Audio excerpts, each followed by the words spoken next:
The movie Fences by Denzel Washington is an interesting film. The film focuses on an African American father that struggles with race relations in the United States while trying to raise his family in the 1950s. The film takes place in Pittsburgh. Troy, which is Denzel Washington, and Bono, which is Stephen Henderson, works as trash collectors in Pittsburgh. Troy complains that they never hire colored men for the driving. They always have them doing the lifting and throwing the garbage in the trash from the back of the truck. Troy has a wife named Rose. Rose and Troy are affectionate with each other and recall marrying each other 18 years earlier. She tells him that their son Corey has been recruited by a college football team. He tells her that the white men aren't going to let a colored boy play football. Fences has become a decent and at times impressive feature film about men, masculinity, morality, dreams, hopes, plans, mothers, family, commitment, betrayal, and more. In fact, even more so the meaning of life itself. On a substantive level, the film title refers to the fence, played by Washington himself. It builds throughout the film, finally finishing in the third act. Troy sees the fence as an allegory to keep the bad away. It explains that the fence keeps certain things out, but more importantly, keep the things we want in. That specific metaphor of the symbolic fences in our lives that keep unwanted things out and needed things, and applies not only to the plot and the meaning of the story, but in this case, to Washington film itself.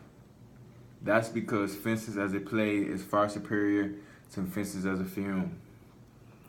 While reading the play Fences with Denzel Washington, it was a lot of interpersonal communications that we could have pointed out that were easy topics, but some of the topics that really stood out to me was how protective Denzel or Troy was over his son. Like, he really took over his life.